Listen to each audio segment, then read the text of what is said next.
அனைவரையும் இந்த இணையதளத்தின் மூலம் பகவான் ஸ்ரீ அரவிந்தரின் லைஃப் டிவைன் பயில்வதற்காக அரிய வாய்ப்பினை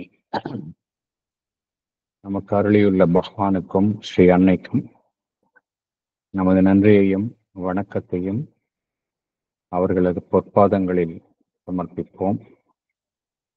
இத்தருணத்தில் நம் மனதில் எழும் ஒவ்வொரு எண்ணத்தையும், இங்கு நாம் பேசும் ஒவ்வொரு வார்த்தையையும் அவர்களுக்கு காணிக்கையாக சமர்ப்பிப்போம்.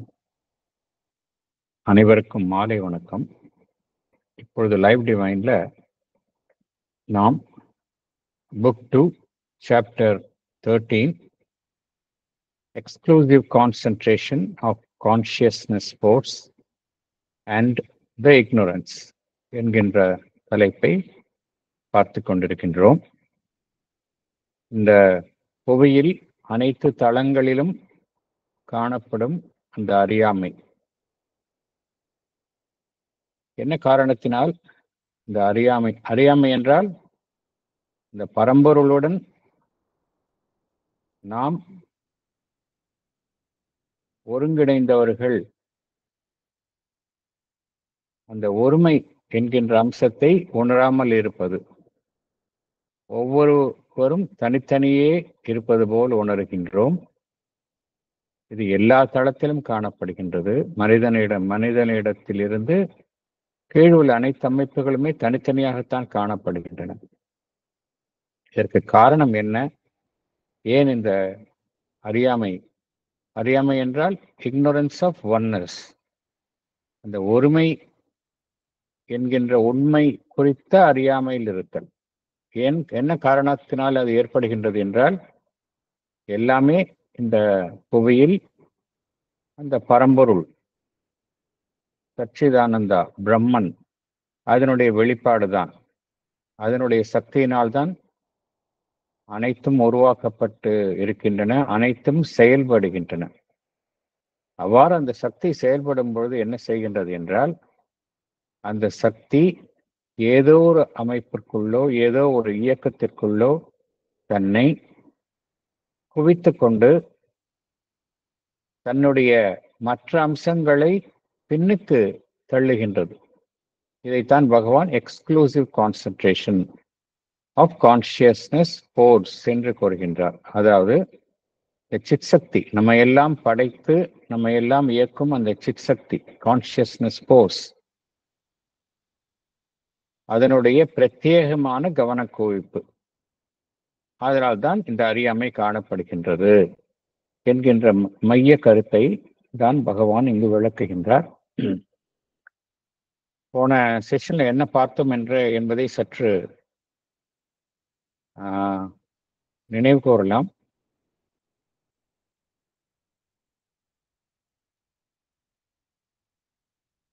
ஒவ்வொரு மனிதரும் பார்த்தோம் என்றால், நாம் எல்லோருமே கணத்திற்கு கணம் மாறுகின்றோம், வாழுகின்றோம். கணத்திற்கு கணம் வெவ்வேறு காரியங்களை செய்கின்றோம். வெவ்வேறு பாத்திரங்களை எடுத்து நாம் அதில் செயல்படுகின்றோம். ஒரு அலுவலகத்தில் வேலை பார்க்கின்றோம், வீட்டில் குடும்பத் தலைவனாகவோ கணவனாகவோ, வேறொரு இடத்தில் வேறொரு பங்கை எடுத்தோ நாம் பணிபுரிகின்றோம். எந்த ஒரு பங்கை, எந்த பகுதியை, நம்மளுடைய பணியில் எந்த பகுதியை எடுத்து நாம் அதில் மும்மரமாக ஈடுபடுகின்றோமோ அதில் முழுவதுமாக மூழ்கி விடுகின்றோம். அவ்வாறு மூழ்கும்போது என்ன நடைபெறுகின்றது? நம்முடைய மற்ற அம்சங்கள், ஜீவனினுடைய மற்ற அம்சங்கள் குறித்து மறந்து விடுகின்றோம். உதாரணத்திற்கு, ஒரு சிற்பி சிலை வடிக்கின்றான். அவ்வாறு அவன் சிலை வடிக்கும் பொழுது என்ன நடைபெறுகின்றது? அவன் முழுவதுமாக தன்னை மறந்து விடுகின்றான்.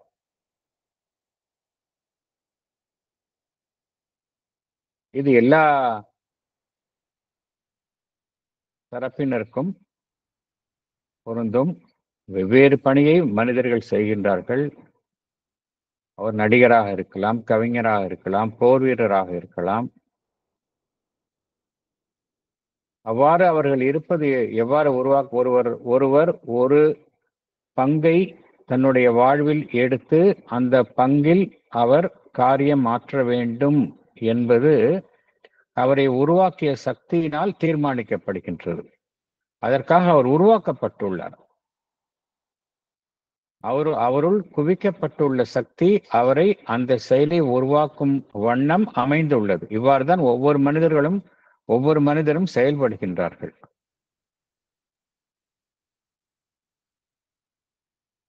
ஆதலால் தான் ஒவ்வொரு மனிதனும் பார்த்தோம் என்றால் அவனுக்கு வகுக்கப்பட்ட பணியில் சிறப்பாக செய்கின்றான். இதுல இந்த பணி உயர்ந்த பணி, தாழ்ந்த பணி அப்படிங்கிறது கிடையாது. அவங்களுக்கு கொடுத்த பணியை அவரவர் செய்கின்றார்கள். என்ன காரணம் என்றால் அவ்வாறு தான் அவர்கள் படைக்கப்பட்டுள்ளார்கள். அது மாத்திரமல்ல, ஒருவர் ஒரு பணியில் சிறப்பாக செய்ய வேண்டும் என்றால் அவருக்கு என்ன தேவைப்படுகின்றது என்றால் அவருடைய கவனத்தினுடைய முழு குவிப்பு தேவைப்படுகின்றது. ஒரு முழுமை தேவைப்படுகின்றது. எந்த அளவிற்கு தனக்கு வழங்கப்பட்டுள்ள பணியில் அவர் முழுமையாக தன்னுடைய கவனத்தை குறித்து மற்றவை குறித்த மறதியில் இருக்கின்றாரோ அப்பொழுதுதான் அவரால் அந்த பணியை செய்ய முடியும். ஒரு பணியை செய்கின்றார். அப்பொழுது உதாரணத்திற்கு ஒருவர் ஒரு மிகப்பெரிய மருத்துவ அறுவை சிகிச்சை நிபுணர் இருக்கின்றார். அவர் அறுவை சிகிச்சை செய்யும் பொழுது அந்த அறுவை சிகிச்சையில் தான், அந்த சர்ஜரியில தான் அவருடைய ஃபுல் கான்சன்ட்ரேஷன் இருக்கும். அவர் வேற எங்கேயாவது நினைச்சார்னா அவரால் அந்த வேலையை சரியா செய்ய முடியாது. ஆகையினால ஒருவருடைய பணி சிறப்பாக இருக்க வேண்டும் என்றால், முழுமையாக இருக்க வேண்டும் என்றால் என்ன தேவைப்படுகின்றது? அவருடைய மற்றவை குறித்த அவருடைய கவனம் பின்னுக்கு தள்ளப்படுகின்றது. இந்த மற்றவை குறித்த அவருடைய கவனத்தை அவர் எந்த அளவிற்கு வெற்றிகரமாக பின்னுக்கு தள்ளுகின்றாரோ அந்த அளவிற்கு அவருக்கு வழங்கப்பட்டுள்ள பணியில் அவர் சிறப்பாக செயல்பட முடியும். இந்த கருத்தை பகவான் வலியுறுத்துகின்றார். அதனால்தான் பொதுவாகவே நம்ம நடைமுறை வாழ்க்கையிலும் பார்த்தோம் என்றால் ஸ்ரீ அன்னை இந்த கான்சன்ட்ரேஷனுக்கு அதிகம் முக்கியத்துவம் தருகின்றார்கள். எந்த அளவுக்கு நாம் நம்முடைய கவனத்தை குவித்து வேலை செய்கின்றோமோ அந்த வேலையை முதலாவதாக நாம் மிகவும் சிறப்பாக செய்ய முடியும் என்று கூறுகின்றார்கள். இரண்டாவது, அந்த வேலையை நாம் மிகவும் துரிதமாக செய்ய முடியும் என்று கூறுகின்றார்கள். இந்த இரண்டு அம்சங்களும் எப்பொழுது சாத்தியம் என்றால் நாம் அந்த வேலையில் நம்மளுடைய முழு கவனத்தையும் குவித்து செய்யும் பொழுதுதான் இது சாத்தியமாகின்றது. ஆனால் நாம் அவ்வாறு நம்முடைய கவனம் முழுவதும் நாம் செய்யக்கூடிய வேலையில் நம்முடைய முழு ஜீவனினுடைய அந்த வேலையில் மாத்திரம் ஈடுபட்டாலும் மற்றவை குறித்தவை நம்முடைய கவனத்தில் இல்லாவிட்டாலும், இங்கு பகவான் ஸ்ரீ அரவிந்தர் என்ன கூறுகின்றார்?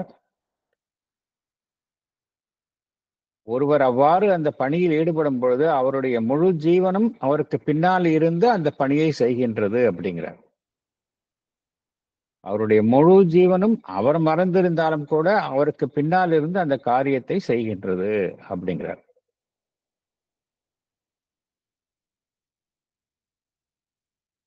அவ்வாறு ஒரு மனிதன் செயல் புரியும் பொழுது எவையெல்லாம் பின்னுக்கு இருந்து அவருக்கு உதவுகின்றது என்றால், ஒரு மனிதன் இந்த கணத்தில் செயல்படுகின்றான் என்றால் அந்த செயலுக்கு பின் எவையெல்லாம் பின்னணியில் இருந்து அவனுக்கு உதவுகின்றன என்றால் அவனுடைய ஜீவனுடைய ஒட்டுமொத்த பகுதியும், அது மாத்திரமல்ல அவனுடைய கடந்த காலம் நிகழ்காலத்தினுடைய அனைத்தும் பின்னிருந்து இயக்குகின்றன, எல்லாமே அவனுக்கு உதவுகின்றன என்று பகவான் குறிப்பிடுகின்றார்.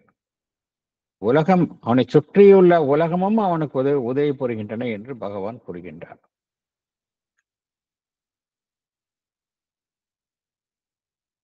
ஒரு மனிதன், ஏற்கனவே நாம் பார்த்த மாதிரி, ஒரு மனிதன் தற்போதைய வாழ்வில் அவனுக்கு வழங்கப்பட்டுள்ள அந்த பங்கு, அதை ஏற்று செயல் புரிகின்றான் என்பது எதை பொறுத்து அமைகின்றன என்றால், அவனை உருவாக்கியுள்ள அந்த சக்தி, அந்த சித் சக்தி. ஏனென்றால் நம் ஒவ்வொருவரையும் எது உருவாக்குகின்றது என்றால் அந்த சித் சக்தி தான், இறைவனுடைய சக்தி தான் உருவாக்குகின்றது, அதுதான் தீர்மானிக்கின்றது. என் ஜீவனின் உள்ள சக்தி என்ன செய்கின்றது, எவ்வாறு அமைக்கப்பட்டுள்ளது என்றால், நான் ஒரு குறிப்பிட்ட வேலையை செய்ய வேண்டும் என்பதை கவனத்தில் வைத்துக்கொண்டு அது அமைக்கப்பட்டுள்ளது.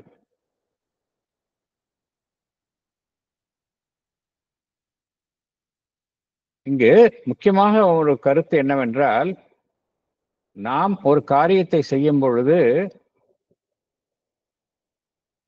அந்த காரியத்தில் மாத்திரம் நம்முடைய கவனம் முழுவதையும் நாம் குவித்து செயல்படுகின்றோம். இந்த கவனம் முழுவதையும் அந்த காரியத்தில் மாத்திரம், ஒரு குறிப்பிட்ட காரியத்தில் மாத்திரம் குவித்து செயல்படுவது, மற்றவைகளை மறந்திருப்பது என்பது ஒரு பலவீனம் அல்ல, ஒரு குறைபாடு அல்ல என்று பகவான் குறிப்பிடுகின்றார். மாறாக அது மாபெரும் உணர்வு நிலையினுடைய சக்தி என்று குறிப்பிடுகின்றார். It is a great power of the consciousness அப்படிங்கிறார். ஆகையினால நாம் எந்த அளவிற்கு நம்ம ஒரு காரியத்துல கவனக்குவிப்போட செயல்படுகின்றோமோ, அது ஒரு சாதாரண வேலை, உயர்ந்த வேலைங்கிறதே கிடையாது. எல்லா வேலைகளிலும், எல்லா தருணத்திலும் எந்த அளவிற்கு இந்த கவனக்குவிப்பு இருக்கின்றதோ அந்த அளவிற்கு ஒரு மனிதன் வாழ்வில் தன்னுடைய செயல்களை மிகவும் சிறப்பாக செயல்புரிய முடியும். இதைத்தான் ஸ்ரீ அன்னை மீண்டும் மீண்டும் அவர்களுடைய உரையாடல்களில் வற்புறுத்துகின்றார்கள். ஏனென்றால் அவ்வாறு இயங்கும் பொழுது அவனுடைய மற்ற பாகங்கள் எல்லாமே பின்னுக்கு இருக்கின்றன, அவைகள் எல்லாம் மறைந்து விடுவதில்லை என்று பகவான் குறிப்பிடுகின்றார்.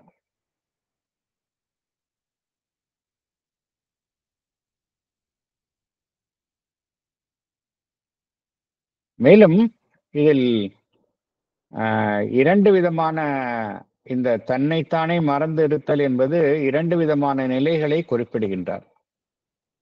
நாம் மேற்புறத்தில் சூப்பர்ஃபிஷியலாக இருக்கும் பொழுது என்ன நடைபெறுகின்றது, நாம் தன்னைத்தானே மறந்து இருக்கின்றோம். நாம் யார் என்பதை மறந்து இருக்கின்றோம். நாம் யார் என்றால் நம்முடைய ட்ரூ செல்ஃப், அதை மறந்து இருக்கின்றோம். இந்த மேற்புறத்தில் நாம் ஆழ்ந்து நம்முடைய உண்மையான அந்த நான் யார், ரியல் செல்ஃப் என்பதை மறந்திருந்தாலும், இந்த மேற்புற உணர்வு நிலையிலிருந்து நம்முடைய ரியல் செல்ஃப், நம்மளுடைய உண்மையான ஜீவனுக்கு அது திரும்புவது என்பது அவ்வளவு எளிது அல்ல. என்ன காரணம் என்றால், நாம் அனைவருமே புறத்தில் வாழ்கின்றோம். நம்முடைய உண்மையான ஜீவன் என்பது நம்மளுடைய ஆன்மன். இந்த மேற்புறத்தில் இருந்து நம்முடைய ஆன்மனை கண்டறியும் பொழுதுதான் நாம் யார் என்பதை அறிகின்றோம். இதை ஒரு மேற்புறத்தில் வாழும் மனிதன் என்பவன் அவ்வளவு எளிதாக செய்ய முடிவது இல்லை என்று பகவான் குறிப்பிடுகின்றார். அவனால் செய்ய முடியும். எப்பொழுது என்றால் அதற்கு மிகுந்த முயற்சி தேவைப்படுகின்றது. ஒரு நீண்ட சாதனையின் விளைவாகத்தான் ஒரு மனிதன் தனக்கு உள்ளே செல்கின்றான், தன்னுடைய ஜீவனினுடைய ஆழத்திற்கு செல்கின்றான், தன்னுடைய உணர்வு நிலையினுடைய உயரத்துக்கு செல்கின்றான், தன்னுடைய உணர்வு நிலையை விரிவாக்கம் செய்கின்றான். இவையெல்லாம் செய்துதான் ஒரு மனிதன் தன்னுடைய ரியல் செல்ஃப் அதற்கு செல்ல முடியும். ஆகையினால் இங்கே பகவான் என்ன கூறுகின்றார், இந்த ஒரு மனிதன் தன்னை மறந்து ஒரு வேலையில் புறத்தில் ஈடுபட்டிருந்தாலும் அது எந்த வேலையை செய்கின்றானோ, எந்த பாத்திரத்தை அவன், எந்த பங்கை அவன் வாழ்வில் எடுத்து செய்கின்றானோ, அதிலேயே அவன் மூழ்கி இருந்தாலும் அவனுக்கு எது சாத்தியம் என்றால், அது நீண்ட முயற்சிக்கு பின்னும் அது ஏற்படலாம். எது சாத்தியம் என்றால், அவனால் எப்பொழுதுமே தன்னுடைய உண்மையான சொரூபம், ரியல் செல்ஃப், அதை எட்ட முடியும் என்று பகவான் குறிப்பிடுகின்றார். இது மேற்புறத்தில் இருப்ப மனிதனுக்கு சற்று கடினம், இருந்தாலும் அவனும் எட்ட முடியும்.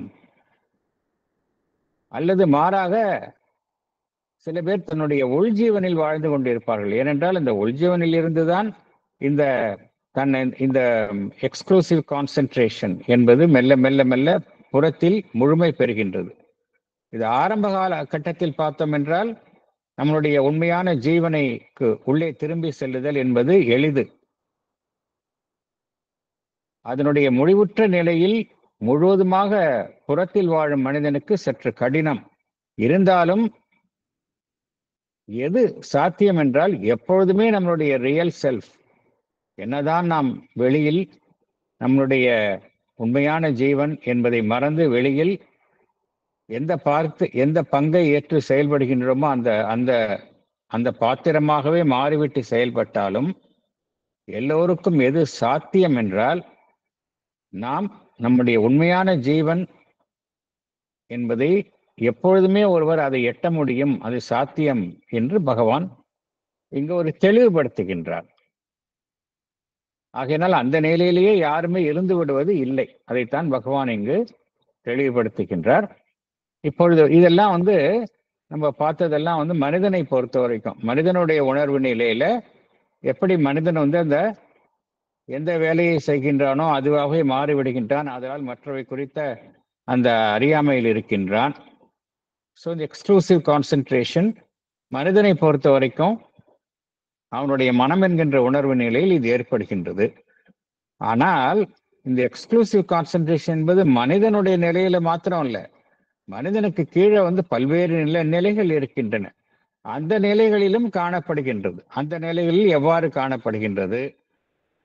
அந்த மெட்டீரியல் லெவல்ல, சடப்பொருள்ல எவ்வாறு காணப்படுகின்றது? மனிதனுடைய நிலையில பார்த்தோம் அப்படின்னா ஒரு மேயர் இக்னோரன்ஸா இருக்கின்றது. ஆனா இன்னும் கீழே போக போக போக எப்படி காணப்படுகின்றது? நமக்கு இன்கான்சியன்ஸா காணப்படுகின்றது. அதுவும் அறியாமை தான். அதற்கும் என்ன வித்தியாசம்? அதைத்தான் பகவான் இப்பொழுது பேராகிராஃப் 9 and 10, ஏன்னா இந்த உலகம் அப்படின்னு எடுத்துக்கொண்டா வெறும் மனிதன் மாத்திரம் இல்லை. அறியாமை என்பது மனிதனை மாத்திரம், மனிதன் சம்பந்தப்பட்ட விஷயம் மாத்திரம் அல்ல, மனிதனுக்கு கீழே உள்ள பல்வேறு தளங்கள் இருக்கின்றன. அந்த தளங்களிலும் அறியாமை என்பது காணப்படுகின்றது. எப்படி அந்த தளங்களில் அறியாமை காணப்படுகின்றது என்பது குறித்து தான் பகவான் இந்த பேராகிராஃப் 9 and 10 அதில் விளக்குகின்றார். நாம் தற்பொழுது அதற்கு உள்ளே செல்லலாம்.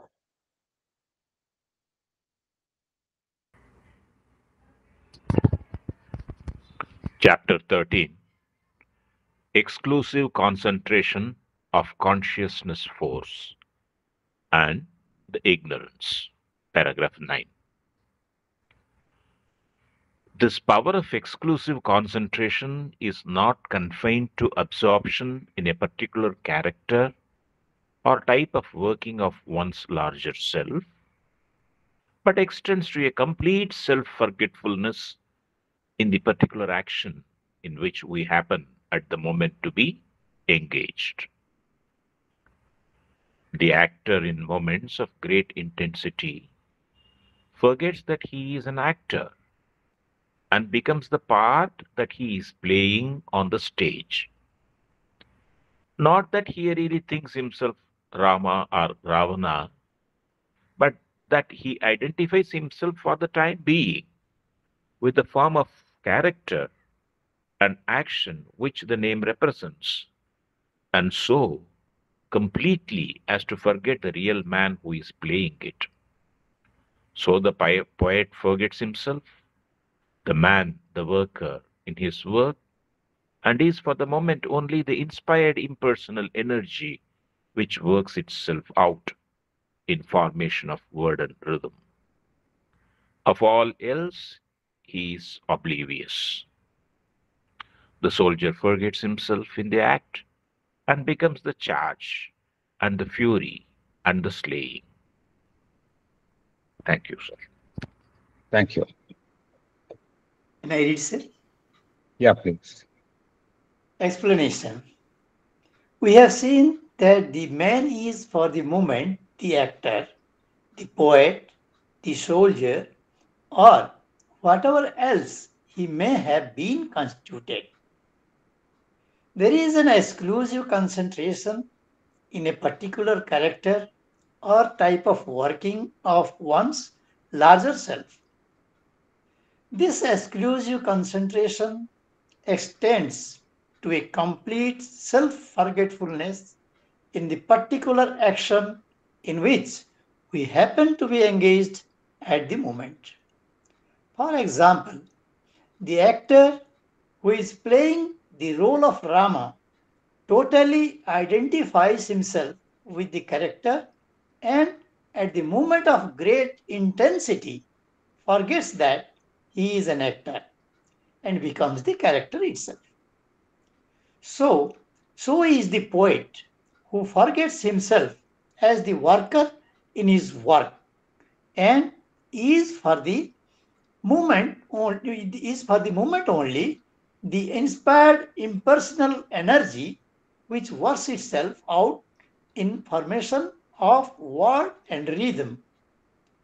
The soldier forgets himself in the act and becomes the charge and the fury and the killing. Thank you, sir. Thank you. இந்த பேராகிராஃப்ல இந்த போர்ஷன் பார்த்தோம் அப்படின்னா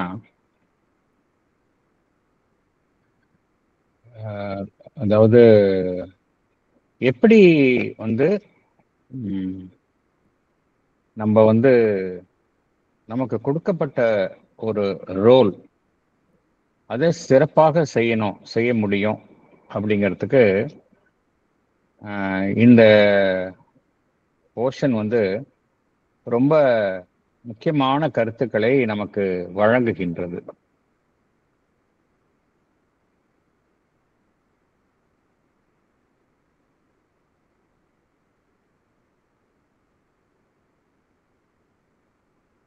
இதுல என்ன முக்கியமான ஒரு வார்த்தை கேட்ச்வேர்ட் அப்படின்னா, நம்ம ஒரு வேலையை நம்ம செய்யணும் அப்படின்னா நம்ம எதுவாக மாற வேண்டும் அப்படின்னா, ஃபார் எக்ஸாம்பிள் ஒரு எக்ஸ் அப்படிங்கிறவர் ஒரு வேலையை செய்யறாரு. அந்த எக்ஸ் அப்படிங்கிறவரு தான் எக்ஸ் அப்படிங்கிற அந்த ஃபேக்டையை முழுவதுமாக மறந்துடணும் அப்படிங்கிறாங்க. ஒரு வேலையை நம்ம செய்யணும் அப்படிங்கும்பொழுது, சிறப்பாக செய்யணும் அப்படிங்கும்பொழுது, அந்த எக்ஸ் தான் எக்ஸ் இந்த வேலையை செய்யறோம் அப்படிங்கிறத கம்ப்ளீட்டா மறந்துடணும் அப்படிங்கிறாங்க. அப்பதான் அந்த வேலை சரியா வரும் அப்படிங்கிறாங்க. இதுல கொடுத்திருக்கிற உதாரணம் பார்த்தோம் அப்படின்னா ஒரு மேலோட்டமாக இருக்கலாம். என்ன சொல்றாங்க இதுல, ஒரு ராமர் வேடத்தை புனைந்தவரோ இல்ல ராவணன் வேடத்தை புனைந்தவரோ அவர் ராமராகவே அல்லது ராவணனாகவே மாறிவிடுகின்றார். தான் யார் என்பதை முழுவதுமாக மறந்துவிட்டு அந்த பாத்திரமாகவே மாறிவிடுகின்றார். ஒரு கவிஞர் தான் யார் என்பதை மறந்துவிட்டு அந்த கவிதையில் அவர் வடிக்கும் வரிகளாகவும் அந்த லயமாகவுமே அவர் மாறிவிடுகின்றார். ஒரு போர்க்களத்தில் போர் புரியும் போர் வீரன் தான் யார் என்பதை முழுவதுமாக மறைந்துவிட்டு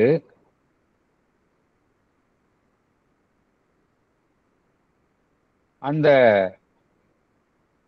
போர்க்களத்தில் வீரர்களை வெட்டி வீழ்த்தும் அந்த செயலாகவே அவர் மாறி விடுகின்றார். அவருக்கு தனக்கு யாருன்னே மறந்துடுறார். இது நமக்கு புரியுது. ஆனா இதற்கு பின்னால இன்னொரு டீப்பர் மீனிங் இருக்கு. இதுல என்ன மீனிங் அப்படின்னா, அவ்வாறு நாம் நம்மை முழுவதுமாக மறந்து விடும் பொழுது எது நம்முள் செயல்பட்டு அந்த வேலையை சிறப்பாக செய்து முடிக்கின்றது என்றால், பகவான் இங்கு வழங்கியுள்ள அந்த ஃப்ரேஸ் என்ன சொல்றார், என்ன கூறுகின்றார்? த இன்ஸ்பயர்ட் இம்பர்சனல் எனர்ஜி அப்படிங்கிறார். The inspired impersonal energy. So number 1 இன்ஸ்பயர்டா இருக்கணும். அதுல என்ன வேலையை செஞ்சாலும் அந்த சோர்ஸ் ஆஃப் இன்ஸ்பிரேஷன் மேலேருந்து வரணும். நம்பர் 1 நமக்கிட்டேருந்து வரக்கூடாது. நம்மகிட்டேருந்து வந்துன்னா தட் பிகம்ஸ் அந்த ஈகோ வந்துடுது. நான் தான் பண்றேன் அப்படிங்கிற ஈகோ வந்துடுது. So the source of inspiration should be somewhere from above. அப்புறம் இம்பர்சனலா இருக்கணும். அதுல அந்த ஐங்கிற வார்த்தையே வரக்கூடாது.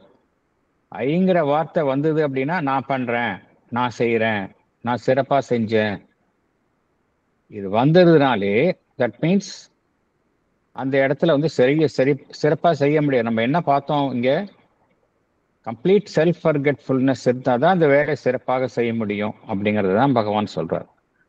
ஸோ த இன்ஸ்பயர்ட்னா it should be from the higher spheres, higher planes of கான்சியஸ்னஸ்லேருந்து நம்ம அந்த இன்ஸ்பிரேஷன் கிடைக்கும்பொழுது தான் நமக்கு செய்ய முடியும்.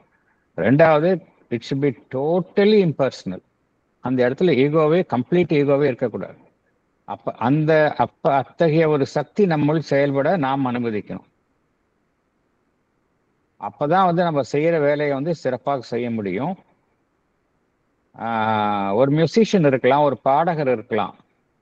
அந்த பாடகர் எப்பொழுது அவருடைய பர்ஃபார்மன்ஸ் சிறப்பாக அமையும் அப்படின்னா, எப்பொழுது அவர் தன்னை மறந்து பாடுகின்றாரோ, இல்ல அவ்வாறு செய்யாம எவ்வளவு பேர் நமக்கு முன்னாடி ஆடியன்ஸ் உட்காந்துருக்குறாங்க, எவ்வளவு பேர் கை தட்டுறாங்க, நம்ம ஒரு இடத்துல இந்த இடத்த ரசிக்கிறாங்களா, இதெல்லாம் பார்த்துக்கிட்டு இருந்தாருன்னா தென் he cannot be a good singer.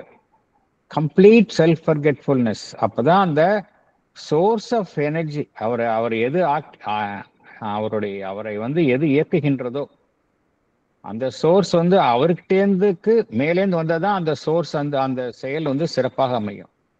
அதைத்தான் பகவான் இன்ஸ்பயர்டு இம்பர்சனல் எனர்ஜி அப்படிங்கிறார். த மொமெண்ட் ஐ அப்படிங்கிறது வந்துருச்சு அப்படின்னா அது லிமிட் பண்ணிடும்.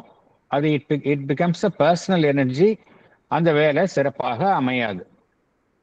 இதுதான் முக்கியம். இது நம்மளுடைய நடைமுறை வாழ்க்கைக்கும் ரொம்ப ரொம்ப அவசியம்.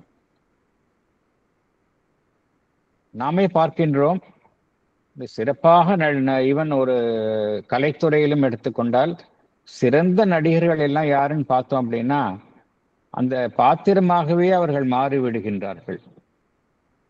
அவர்கள்தான் சிறந்த நடிகர்களாக இருக்கின்றார்கள். ஏன்னா சைக்கலாஜிக்கலா பார்த்தோம் அப்படின்னா அவர்கள் தன்னை மறந்து விடுகின்றார்கள். அவ்வாறு நம்மை மறந்து விடும் பொழுது என்ன நடைபெறுகின்றது என்றால், நாம் நம்மை அந்த இம்பர்சனல் யூனிவர்சல் எனர்ஜி அதனுடன் நாம் நம்மை தொடர்பு ஏற்படுத்திக் கொள்கின்றோம். நம்மளுடைய செயல் மிகவும் சிறப்பாக அமைகின்றது. இது எல்லா லெவலையும் எந்த வேலையை செஞ்சாலும் இது மாதிரி செய்யணும் அப்படிங்கிறாங்க. அப்பதான் நம்ம அந்த இறை சக்தியினுடைய ஒரு சேனலாக இன்ஸ்ட்ருமெண்டாக செயல்பட முடியும். அந்த செயல் சிறப்பாக அமையும் அப்படிங்கிறாங்க. as long as அந்த பர்சனல் ஐ அப்படிங்கிறது இருந்தது அப்படின்னா நம்மளால செய்ய முடியாது அப்படிங்கிறாங்க. நம்மளோட ஈகோ தான் அங்க ரொம்ப தலை தூக்கி இருக்கும். ஒரு டீச்சர் இருக்கிறாரு, அவர் ஒரு கல்வி கற்பிக்கின்றார் மாணவர்களுக்கு அப்படின்னா அவர் தன்னை மறந்து அவர் கல்வி கற்பிக்கும் பொழுதுதான் அவருடைய அந்த டீச்சிங், அந்த கற்பித்தல் சிறப்பாக இருக்கும். ஆனால் எப்ப அவருக்கு நான் தான் செய்யறேன்னு வந்துருச்சு அப்படின்னா அகைன் அங்க அந்த கற்பித்தல் சிறப்பாக இருக்காது. இது நிறைய இதுல இந்த உதாரணத்தை நாம் பார்க்கலாம். இதுல நமக்கு வந்து ஒரு நடைமுறை ஒரு நிகழ்வை வந்து நாம் அனைவருக்கும் தெரிந்த ஒரு எபிசோடை நம்ம இங்கே நினைவு கூறலாம். நமக்கு அதில் எல்லோருக்கும் தெரிஞ்ச விஷயம்தான் இது. உதார் பின்டோ வந்து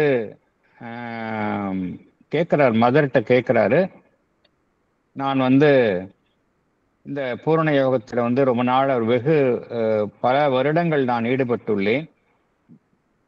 நான் இதில் வந்து சரியாக செய்கின்றேனா இல்லையா என்பது குறித்து என்னால் வந்து உறுதியாக நிச்சயமாக கூற முடியவில்லை. நிறைய புத்தகங்களை நாம் படிக்கின்றேன். எந்த அளவுக்கு முன்னேறியுள்ளேன் என்பது குறித்து என்னால் சரியாக அறிந்து கொள்ள முடியவில்லை என்று அன்னையிடம் குறிப்பிடுகின்றார். ஸ்ரீ அன்னை என்ன கூறுகின்றார்கள்? நீ அனைத்தையும் தவறாக செய்கின்றாய் என்று கூறுகின்றார்கள். திருப்பி மீண்டும் அவர் கேட்கின்றார், நான் என்ன செய்ய வேண்டும் என்று கேட்கின்றார். அதற்கு அன்னை என்ன பதிலளிக்கின்றார்கள்? நான் உனக்காக இந்த யோக சாதனையை செய்கின்றேன் என்று கூறுகின்றார்கள். மீண்டும் அவர் கேட்கின்றார், நான் என்ன செய்ய வேண்டும் மீண்டும் என்று கேட்கின்றார். அதற்கும் அன்னை பதிலளிக்கின்றார்கள், நீ முற்றிலுமாக உன்னை என்னிடம் ஒப்படை,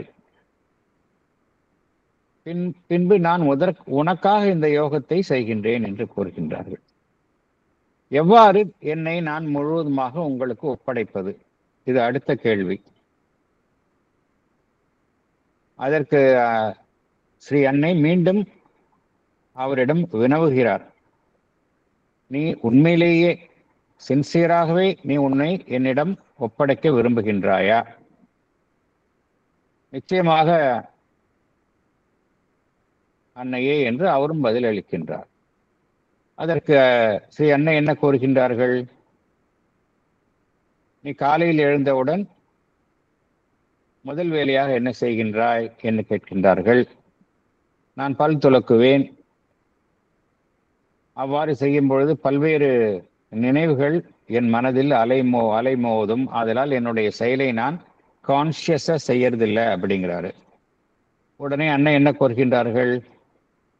என்னை ஞாபகம் வைத்துக்கொள், பல் துலக்கும் பொழுது என்னை ஞாபகம் வைத்துக்கொள். உன் முகத்தை கழுவும் பொழுது, பல் துலக்கும் பொழுதும் அதை கான்சியஸாக உணர்வு நிலையுடன் செய்ய பழகிக்கொள். உணவு உண்ணும் பொழுது என்னுடைய சாநித்தியத்தை உணர்ந்து அந்த உணவை உட்கொள். நானும் உன்னுடன் உணவு அருந்துகின்றேன் என்கின்ற உணர்வு நிலையுடன் உன் உணவை அருந்து, உணவை நன்றாக ரசித்து அருந்து, ரசித்து உண். உன்னுடைய ஜீவனினுடைய அனைத்து பாகங்களும் என்னுடைய உணர்வு நிலையில் வசம் இருக்கட்டும். ஒவ்வொரு கவளம் உண்ணும் பொழுதும் என்னை மனதில் ஞாபகம் வைத்துக் கொண்டு உன் உணவை உட்கொள். அதேபோல் இதுபோல் ஒவ்வொரு காரியத்தையும் நீ செய். இரவு உறங்கச் செல்லும் பொழுதும் என்னுடைய உணர்வு நிலையுடன் நீ உறங்கச் செல்.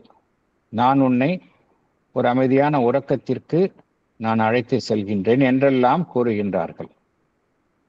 அப்படின்னா என்ன அர்த்தம் அப்படின்னா, கம்ப்ளீட்டா நாங்க செல்ஃப் ஃபர்கெட்ஃபுல்னஸ். அப்படி செய்யும்பொழுது என்ன நடைபெறுகின்றது என்றால், நம்மளுடைய செயல்கள் எல்லாமே அந்த இம்பர்சனலா ஆயிடுது. இம்பர்சனல் எனர்ஜி, இந்த கான்சன்ட்ரேஷனுக்கு இங்க பகவான் கொடுக்கக்கூடிய இதுதான் க்ளூ.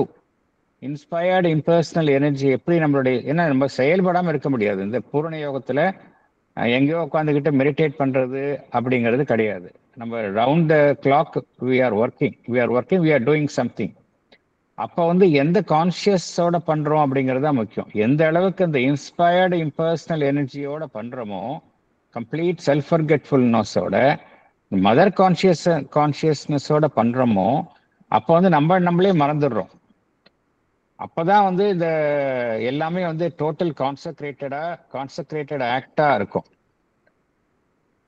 இந்த இன்ஸ்பயர்டு இம்பர்சனல் எனர்ஜி மூலம் நம்முள் செயல்படும் பொழுது என்ன நடைபெறுகின்றது என்றால், மிகச்சிறந்த ஒரு அனுகூலம் என்னவென்றால், நமக்கு களைப்பே கிட்டாது. நம்முடைய பர்சனல் எனர்ஜியை வச்சு செய்யும் பொழுதுதான், நான் இவ்வளவு வேலை செய்கிறேன், ரொம்ப டயர்ட் ஆயிட்டேன், இவ்வளவு பண்றேன் அவ்வளவு பண்றேன் அழுத்துக் கொள்வோம். ஆனால் இந்த நம்மளுடைய சுயசார்பற்ற சக்தி, இந்த மேலிருந்து இயக்கும் நம்ம சக்தி, அதை நம் மூலமாக செயல்படும் பொழுது, ஏனென்றால் அது எங்கிருந்தோ மேலிருந்து வருகின்றது, நமக்கு டயர்ட்னஸே தெரியாது. ஆனால் அதே சமயம் நம்ம தான் பண்றோம்னு நினைக்கும் பொழுது அந்த டயர்ட்னஸ் வந்துடும். ஆகையினால பகவான் வந்து இந்த இந்த கருத்து வந்து நம்பர் 1 வந்து இதுல என்ன கூறுகின்றார், ஒருவர் அவ்வாறு செயல்படும் பொழுது அந்த செயலாகவே மாறிவிடுகின்றார் என்று கூறுகின்றார். எக்ஸ்க்ளூசிவ் கான்சென்ட்ரேஷன் வந்து கம்ப்ளீட் செல்ஃப் ஃபர்கெட்ஃபுல்னஸ் அது நடைபெறுகின்றது என்று குறிப்பிடுகின்றார். ஆனா அதோட நிற்கக்கூடாது. அவ்வாறு நடைபெறும் பொழுது என்ன நடைபெறுகின்றது என்றால், அவருடைய உணர்வுகளுடைய மற்ற பாகங்கள் எல்லாம் பின்னுக்கு இருந்து செயல்படுகின்றன என்று கூறுகின்றார். ஆனா அதற்கு ஒருபடி மேலே போய் நமக்கு லைஃப்ல வந்து இதை எப்படி அடாப்ட் பண்ணிக்கலாம் அப்படின்னு பார்த்தோம் அப்படின்னா, அங்கதான் இங்க பகவான் வந்து அந்த க்ளூ கொடுக்கிறார். ஸோ இதுல நிறைய கருத்துக்கள் வந்து அந்த ஒரு பிரேஸ்ல வந்து அவ்வளவு கருத்துக்களை பகவான் உள்ளடக்கி உள்ளார். அடுத்தது போகலாம். Yes madam. சார் வணக்கம் சார். சார் இந்த கருத்தும் நாலேஜ் பை ஐடென்டிட்டிலையும் பகவான் சொல்வார் இல்லைங்களா, அதுவாகவே மாறிடுதல்னு, அதுவும் இது ஒரே கருத்துங்களா? இல்ல, நாலேஜ் பை ஐடென்டிட்டி அப்படிங்கிறது நம்மளுடைய லெவல் ஆஃப் கான்சியஸ்னஸ்ல வந்து நம்ம வந்து உயர்ந்து செல்லும் பொழுது we become one with எது, அதாவது ஒன்றை அறிந்து கொள்ள வேண்டும் என்றால் அந்த நாலேஜ் வந்து இன்டைரக்டா நம்ம வந்து இப்ப எப்படி செய்கின்றோம் என்றால், இன்டைரக்டா நமக்கு செய்கிறோம், புலன்களின் மூலமாக அறிந்து கொள்கின்றோம். ஆனா இந்த நாலேஜ் பை ஐடென்டிட்டி அப்படிங்கிறது அது வந்து எப்படின்னா, அது ஹையர் பிளேன் ஆஃப் கான்சியஸ்னஸ்ல புலன்களினுடைய உதவியை நாடாம நேரடியாக நமக்கு ஒரு இன்ட்யூட்டிவ்க்கும் அடுத்த நிலையில எதை அறிந்து கொள்கின்றோமோ அதுவாகவே நாம் ஆகிவிடுதல், அதுவும் நாமும் வேற இல்லை அப்படிங்கிற நிலைக்கு நம்ம ஆகிடுறோம். அது வந்து அந்த நாலேஜ் அக்விசிஷன்ல நம்ம அது ஒரு நிலை. ஆனா அதுவும் நீங்க இது வந்து செயல்புரியும் பொழுது நம்ம எப்படி செயல்புரிகிறோம் அப்படிங்கிறது தான் இங்க பகவான் சொல்றாரு. அது வந்து நாலேஜ் ஆஸ்பெக்ட்ல பகவான் சொல்றார். நாலேஜ் ஆஸ்பெக்ட்ல வந்து நம்ம வந்து எப்போ ஒரு விஷயத்த நம்ம கத்துக்கிறோம் அப்படின்னா, நம்ம வந்து இன்டைரக்ட் மீன்ஸ்ல செய்யும் பொழுது அது இம்பர்ஃபெக்டா இருக்கு. த்ரூ சென்சஸ் கத்துக்கும் பொழுது ஐம்புலன்கள் நமக்கு கிடைக்கிறது எல்லாமே இன்டைரக்ட் நாலேஜ் தான். இப்போ அது இன்டைரக்ட் நாலேஜ் என்பது ஈவன் ஹையஸ்ட் லெவல்ல கூட இட் இஸ் ஸ்டில் இம்பர்ஃபெக்ட். அதுக்கு அடுத்த லெவல்ல போறது தான் வந்து direct knowledge and separative knowledge அப்படிங்கிறாரு. அதற்கு அடுத்த லெவல்ல போறது தான் வந்து நாலேஜ் பை ஐடென்டிட்டி அப்படிங்கிறது 4 லெவல்ஸ்ல பகவான் கோருகின்றார். அது ஹையஸ்ட் லெவல் என்ன நடைபெறுகின்றது என்றால், நம்மளுடைய கான்சியஸ்னஸ் வந்து அந்த பொருளினுடைய கான்சியஸ்னஸோட ரெண்டும் ஒன்றாக ஆகிவிடுகின்றது. அது வேற கான்டெக்ட்ல பகவான் அங்க கோருகின்றார். வேற கான்டெக்ட் அது என்னன்னா, அதோடைய உணர்வு நிலையும் நம்மளுடைய உணர்வு நிலையும் ஒன்றாகவே ஆகி விடுவது. அதுதான் வந்து அந்த நாலேஜ் பை ஐடென்டிட்டி அப்படிங்கிறது. இங்க எப்படின்னா, நம்ம செயல்புரியும் பொழுது நாம் தான் செயல்படுகின்றோம் அப்படிங்கிற அந்த செல்ஃப் அப்படியே மறந்து அந்த செயலாகவே இங்க மாறிவிடுகின்றோம். கிட்டத்தட்ட ஒரே parallel, we can draw parallel, but அது வேற கான்டெக்ட், இது வேற contact. Thank you sir.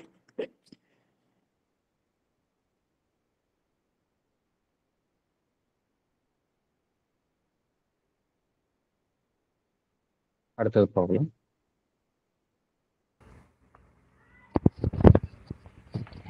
In the same way, The man who is overcome by intense anger forgets himself, as it is commonly said, or, as it has been still more aptly and forcibly put, becomes anger.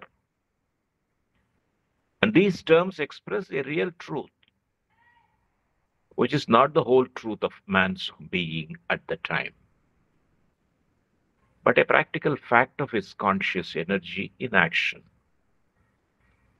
He does forget himself, forgets all the rest of himself with its other impulses and powers of self restraint and self direction, so that he acts simply as the energy of the passion which preoccupies him becomes that energy for the time being. This is as far as self forgetfulness can go in the normal active human psychology. For it must return soon to the wider self aware consciousness, of which this self forgetfulness is only a temporary movement. Thank you, sir. எடுக்கட்டுமா sir? Yes, madam. Explanation. In the same way, the man who is overcome by intense anger forgets himself and becomes one with anger. These terms express a real truth which is not the whole truth of the man's being at the time. For example, the actor is not Rama in the whole of his being, but it is a practical fact of his conscious energy in action. He does forget himself, forgets all rest of himself with its other impulses and powers of self-restraint and self-direction, so that he acts simply as the energy of the passion which preoccupies him. He becomes that energy for the time being. In the normal human psychology, self-forgetfulness can go up to this extent, because the self-forgetfulness must return to the wider aware wider self-aware consciousness, of which this self-forgetfulness is only a temporary moment. Thank you, sir. Thank you.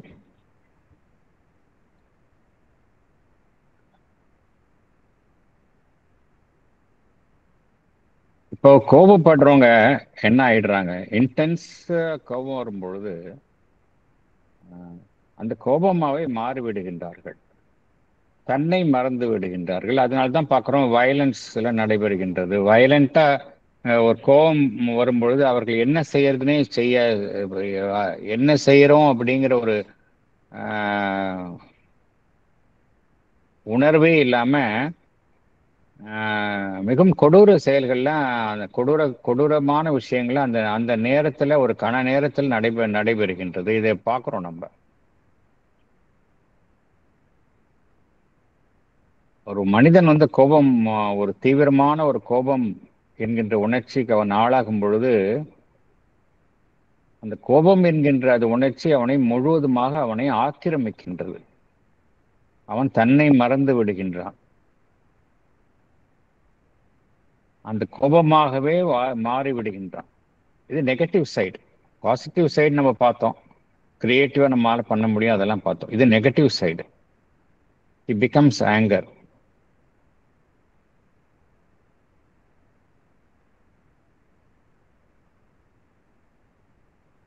ஆனா அதற்காக அவனுடைய மற்ற ஒரு மனிதன் கோபமாகவே மாறிவிடுகின்றான், கோபம் என்கின்ற உணர்ச்சியாகவே மாறிவிடுகின்றான் என்று கூறும் பொழுது அவனுடைய ஜீவனுடைய மற்ற அம்சங்கள் எல்லாம் இல்லாமல் போய்விடுகின்றதா என்றால் இல்லை. அதனால்தான் என்ன கூறுகின்றார்? கோபமாகவே மாறிவிடுகின்றான் என்று கூறும் பொழுது அது முழுமையான உண்மை இல்லை. அந்த சமயத்துல அது ஒரு முழுமையான உண்மையான கிடையாது. And these terms express a real truth which is not the whole truth of the man's being at the time அப்படிங்கிறார். But a practical fact of his conscious energy in action. ஒரு பிராக்டிக்கலா அவன் செயல்படுறான், ஆனா அவன்கிட்ட இருக்கிற மற்ற விஷயங்கள்லாம் பின்னாடி இருக்கு. அதெல்லாம் வந்து செயலற்ற நிலையில் இருக்கு. அந்த கோபம் என்கின்ற உணர்ச்சி தான் அவனை ஆக்கிரமித்து அவனை செயல்பட தூண்டுகின்றது. முழுவதுமாக அவன் தன்னை மறந்து விடுகின்றான். தன்னுடைய ஜீவனினுடைய அனைத்து அம்சங்களையும் மற்ற பாகங்களையும் அவன் முழுவதுமாக மறந்து விடுகின்றான். ஒரு மனிதனுக்கு வந்து கோபப்படும் பொழுதே அவனுக்கு மற்ற எல்லா நேரத்திலையும் யாருமே வந்து கோபம் அடைவது இல்லை. மற்ற நேரங்கள் எப்படி செயல்படுகின்றார்கள்? நார்மலாக செயல்படுகின்றார்கள். இந்த நார்மலாக வழக்கமாக சாதாரணமாக செயல்படும் பொழுது ஏதோ ஒரு கட்டுப்பாடு அவர்களை ஒரு எல்லைக்குள் வைத்திருக்கின்றது. சுய கட்டுப்பாடு, அதுதான் செல்ஃப் ரெஸ்ட்ரெயின்ட். இந்த வழியில் தான் செய்யணும் அப்படிங்கிறது ஒரு சுய வழிகாட்டுதல், அதுதான் செல்ஃப் டைரக்ஷன். இதெல்லாம் இருக்குது. ஆனா அந்த சமயத்துல இதெல்லாம் வந்து பின்னுக்கு தள்ளப்படுகின்றது. He does forget himself, forgets all the rest of himself with its other impulses and powers of self-restraint and self-direction அப்படிங்கிறார். அதனால்தான் வந்து சிம்பிளி இந்த கோபம் அப்படிங்கிற ஒரு எனர்ஜியாவே மாறிவிடுகின்றான் அப்படிங்கிறார். ஒரு பேஷனா மாறிவிடுகின்றான். அந்த கண நேரத்துக்கு அவன் வெறும் கோபம் என்கின்ற சக்தியாகவே மாறிவிடுகின்றான் அப்படிங்கிறார். தன்னை மறந்த நிலையில் அவன் செயல்படுகின்றான் அப்படிங்கிறார். இது வந்து நார்மலா ஹியூமன் சைக்காலஜில இவ்வளவுதான் செய்ய முடியும். அதாவது பகவான் ஏன் இங்க சொல்லணும் இந்த எக்ஸாம்பிள்னு நம்ம திங்க் பண்ணி பார்க்கணும். முதல்ல என்ன சொன்னாரு? என்ன ஒரு பார்த்தோம் என்றால், ஒரு பாத்திரத்தை ஒரு வேடத்தை ஏற்று நடிக்கும் நடிகர் அந்த நடிகராகவே மாறிவிடுகின்றார் அப்படிங்கிறது பார்த்தோம்.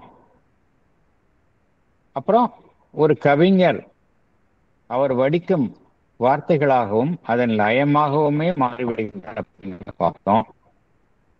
அடுத்த ஸ்டேஜில் தான் போர் புரியும் அந்த செயலாகவும் மனிதர்களை அவர் எதிரிகளை வதைக்கும் அந்த செயலாகவுமே மாறிவிடுகின்றார் என்பதெல்லாம் பார்த்தோம். ஆனால் மனிதனுடைய அந்த சைக்காலஜி எந்த எல்லை வரைக்கும் அவனால ஒரு எல்லை, என்னை நானே செயல்படுவது என்பது ஒரு எல்லை இருக்கின்றது. அந்த எல்லைக்கு ஒரு உதாரணமாக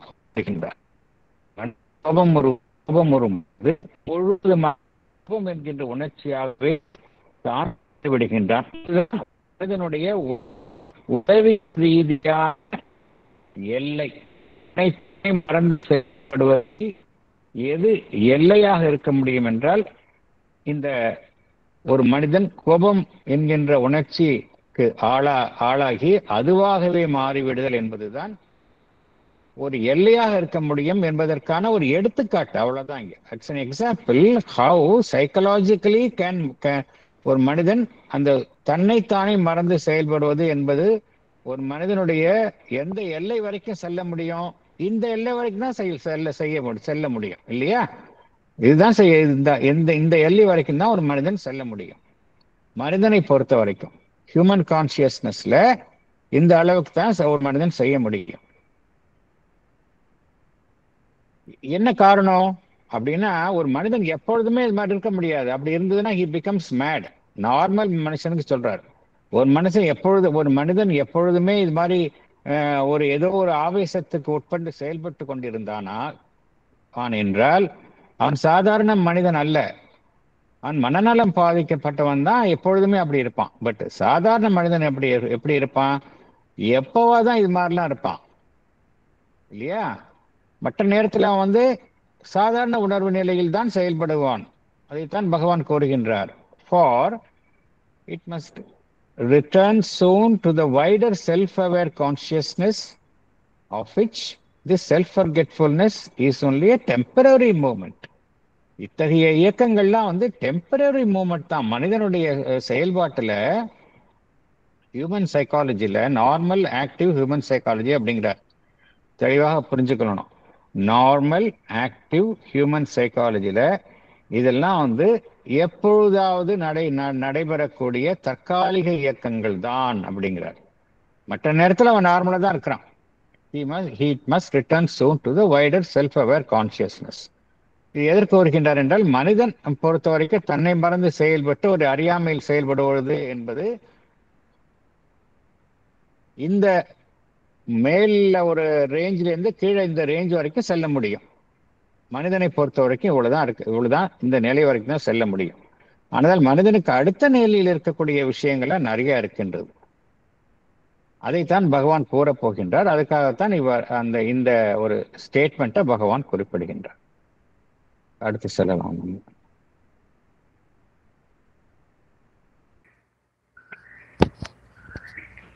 Paragraph 10. But in the larger universal consciousness, there must be a power of carrying this movement to its absolute point, to the greatest extreme possible for any relative movement to reach.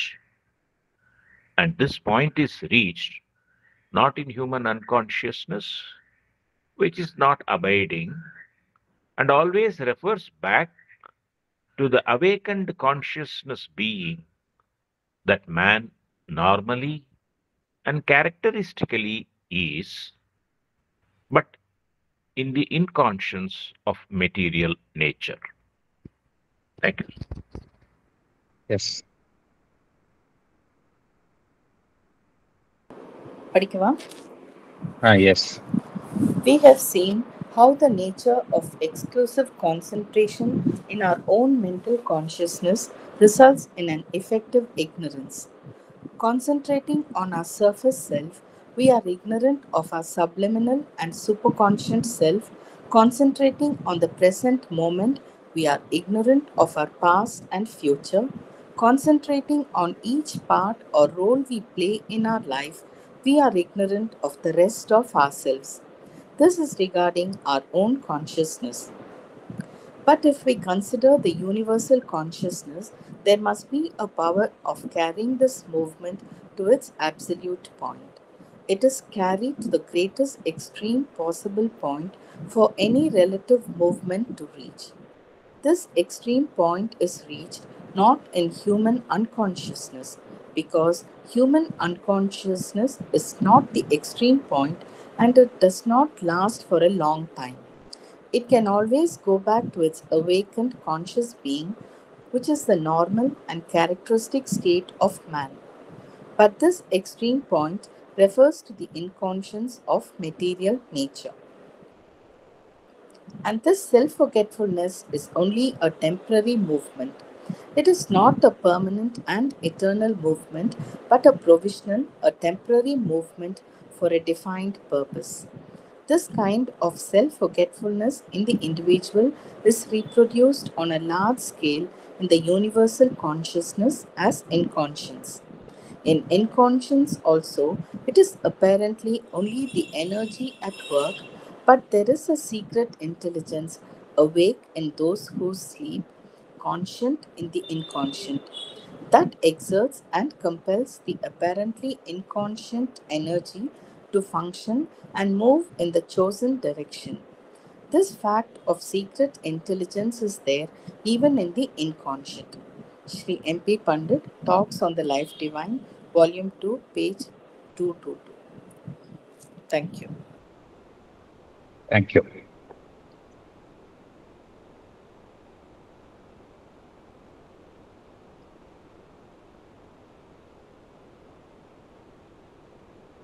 So the level of knowledge, the level of knowledge, the level of consciousness, different levels இருக்கிறத நம்ம பார்த்தோம். இப்போ மனிதன் அப்படிங்கிற எடுத்துக்கொண்டால் நம்ம வந்து எப்படி இருக்கிறோம்? சில சமயம் கான்சியஸா இருக்கிறோம், சில சமயம் அன்கான்சியஸா இருக்கும். பகவான் யூஸ் பண்ற வேர்டை நம்ம ஜாக்கிரதையா பார்க்கணும். ஹியூமன் அன்கான்சியஸ்னஸ் அப்படிங்கிறார். மனிதன் அப்படிங்கிற நிலையில எடுத்துக்கொண்டா ரெண்டு நிலையில் தான் இருக்கின்றோம். நம்ம ஒண்ணு கான்சியஸா இருக்கிறோம், இல்ல அன்கான்சியஸா இருக்கிறோம். சரி, நமக்கு மேல என்ன இருக்கு? சூப்பர் கான்ஷியன்ட் இருக்கு. அது நமக்கு எல்லோரும் தெரிஞ்ச விஷயம். மேல வந்து சூப்பர் கான்ஷியன்ட் இருக்கு. நமக்கு மேல சூப்பர் கான்ஷியன்ட். நாம் எல்லாம் இருக்கக்கூடிய நிலையில சாதாரண மேற்புறத்தில் இருக்கக்கூடிய சர்ஃபேஸ் லெவல் இருக்கக்கூடிய கான்ஷியஸா இருக்கிறோம் அப்படின்னு சொல்றோம். சில சமயம் நம்ம அன்கான்ஷியஸா இருக்கிறோம். நமக்கு உள்ள என்னென்ன இருக்கு? கீழே அப்படி பார்த்தோம் அப்படின்னா நமக்கு கீழே வந்து சப்லிமினல் கான்ஷியஸ்னஸ் அப்படின்னு இருக்கு. அதுக்கும் கீழே என்ன இருக்கு அப்படின்னா சப்கான்ஷியஸ் அப்படின்னு. இதெல்லாம் நம்ம படிச்சது, நம்ம பகவான் அவனுடைய எழுத்துக்கள்ல நம்ம மீண்டும் மீண்டும் இந்த சொற்களை நாம் எதிர்கொள்கின்றோம்.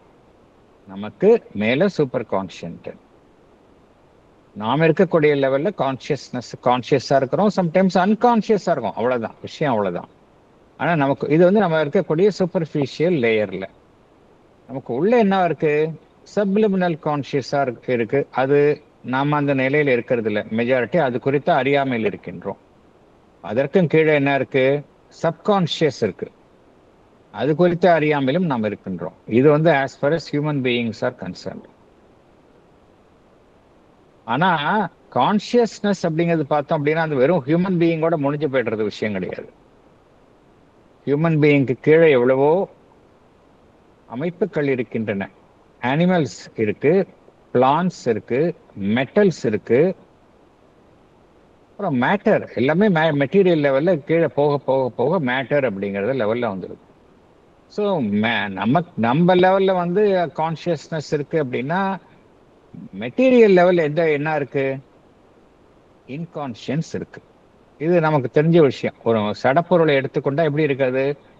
It appears to be inconscient. தோற்றத்திற்கு அப்படித்தான் இருக்கின்றது.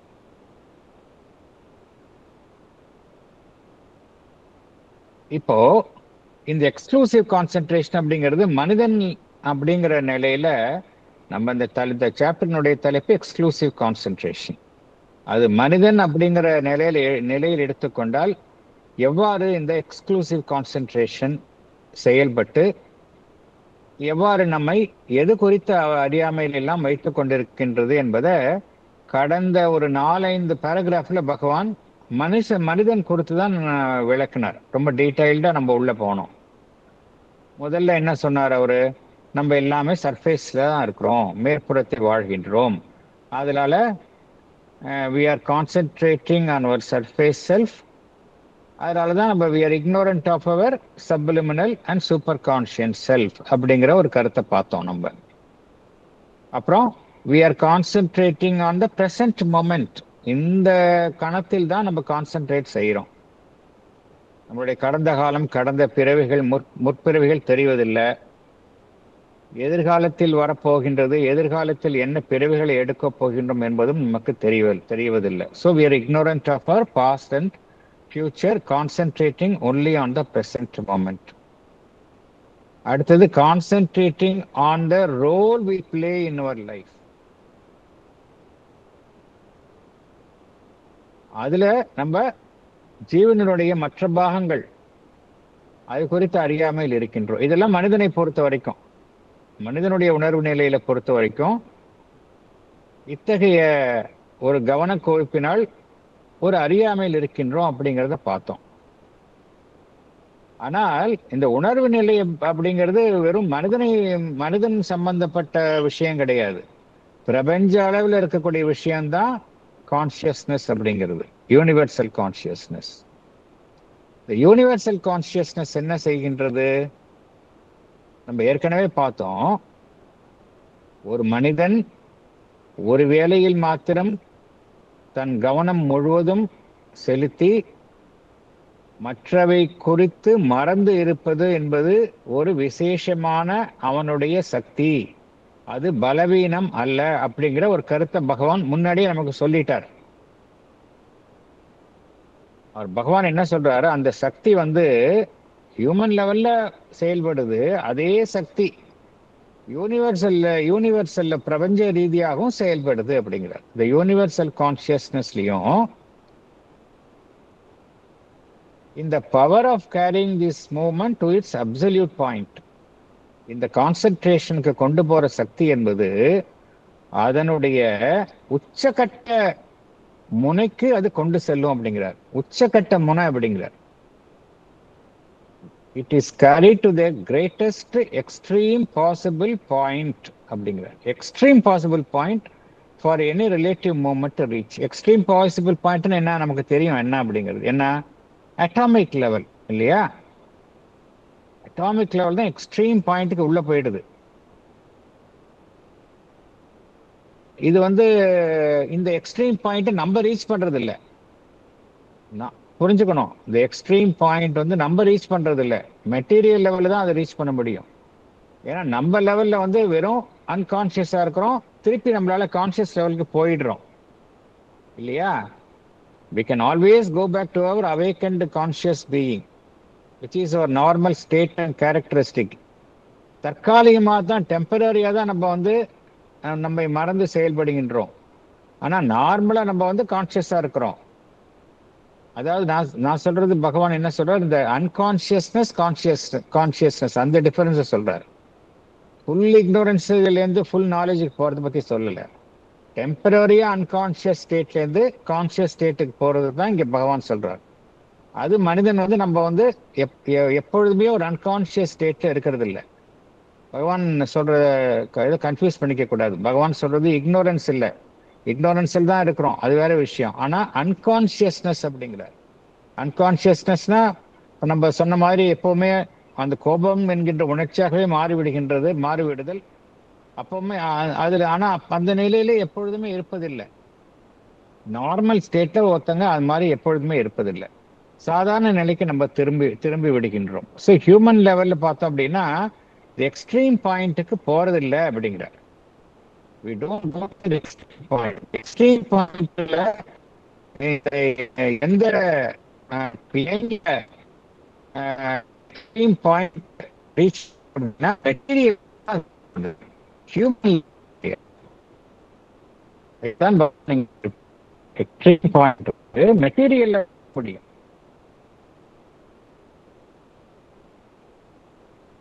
Larger universal consciousness, that a power of carrying this moment to the best extent possible moment. This point is reached not in consciousness, not human unconsciousness. It's not arriving always first back to the awakened conscious being that man not characteristically is, but the inconscious material nature. The inconscious material, சடப்பொருள் இருக்கக்கூடிய இன்கான்சியன்ஸ் என்கின்ற நிலை இருக்கின்றதே, அங்கதான் வந்து அந்த extreme பாயிண்ட்டுக்கு இந்த உணர்வு நிலை, பிரபஞ்ச உணர்வு நிலை கொண்டு செல்கின்றது அப்படின்னு சொல்றாரு. இது வந்து I think it is very clear. ஏதாவது டவுட் இருந்தா சொல்லுங்க. நீங்க ஹியூமன் லெவல்ல நம்ம ஓரளவு தான் போறோம், திரும்பிடுறோம். எக்ஸ்ட்ரீம் லெவலுக்கு எங்க போறோம்? மேட்டர் சடப்பொருள்ல தான் அந்த எக்ஸ்ட்ரீம் லெவல்ல இருக்கு. அறியாம இன்கான்சியன்ட் அப்படின்னுடைய இது வந்து சடப்பொருள்ல தான் இருக்கு, ஹியூமன் லெவல்ல கிடையாது. ஸோ இந்த பாயிண்ட் கிளியரா இருக்கும்னு நினைக்கிறேன். ஐ திங்க் வேற ஏதாவது விளக்கம் இருந்தா கேட்கலாம், அதர்வைஸ் அடுத்த இதுக்கு போகலாம்.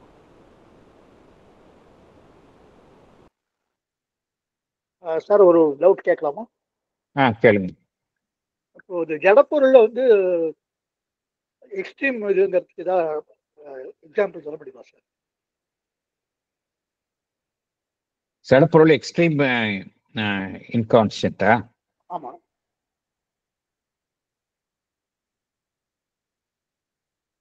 இப்போ ஒரு மனிதனை எடுத்துக்கொண்டால் நம்ம வந்து ஓரளவு உணர்வு நிலையில இருக்கிறோம். நமக்கு எல்லா அவேர்னஸ் இருக்குது, எல்லாமே இருக்குது, எல்லாமே செயல்புரிகின்றோம்.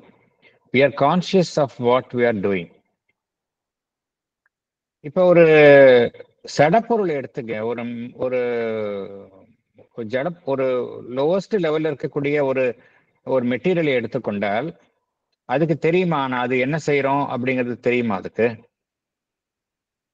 அதுக்கு எதுவுமே தெரியாது இல்லையா? நம்ம நம்மளுடைய நம்ம என்ன என்ன புரிகின்றோம் அப்படிங்கிற ஒரு அவேர்னஸ் இருக்கு. We are conscious of what we are doing.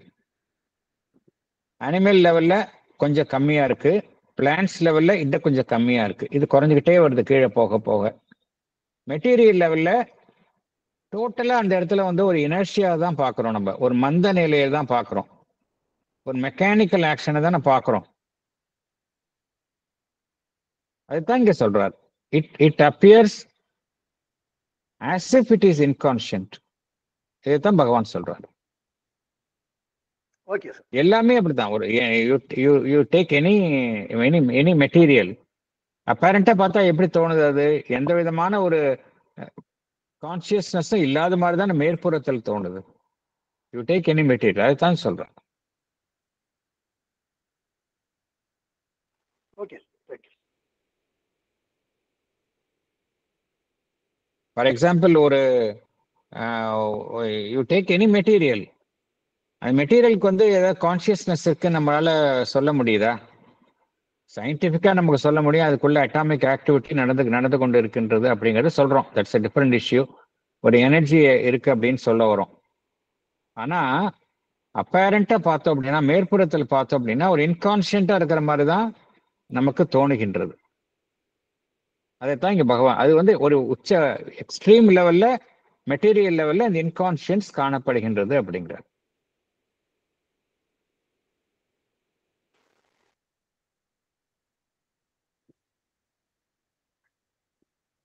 அடுத்தது போகலாம்.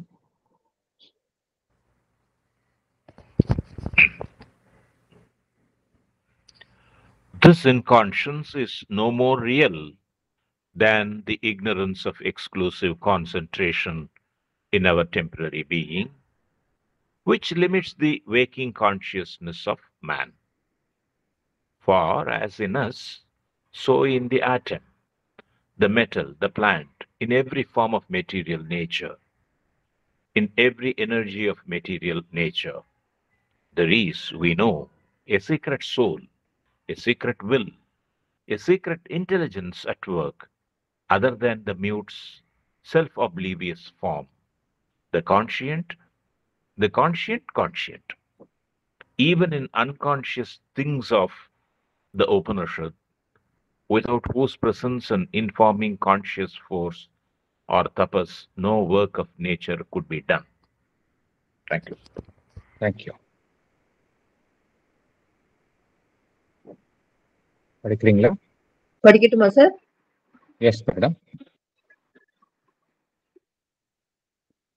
The ignorance of exclusive concentration in our temporary being, which limits the waking consciousness, which limits the waking consciousness in man, is only apparent. It is not real, because there is soul hidden deep in us, which is not ignorant, and man can come out of his ignorance by realizing his true self, the soul. In the same way, the inconscience is no more real than the ignorance in our temporary being, because as in us, so in the atom, the metal, the plant, in every form of material nature, there is a secret will, a secret intelligence at work. It is other than the mute self-oblivious form. It is the conscient of the Upanishad, conscient even in unconscious things. Without the presence of the conscient and conscious force or tapas imparted by it, no work of nature could be done. All here, which each thing seems its lonely self, are figures of the soul transcendent one. Only by him they are. His breath is their life. An unseen presence mold the oblivious clay. A playmate in the mighty mother's game, one came upon the dubious whirling globe to hide from her pursuit in force and form. A secret spirit in the inconscious sleep, a shapeless energy, a voiceless word, He was seer before the elements could emerge, before there was light of mind or life could breathe. Savitri, Book 1, Canto 4, page 60. Thank you, sir. Thank you.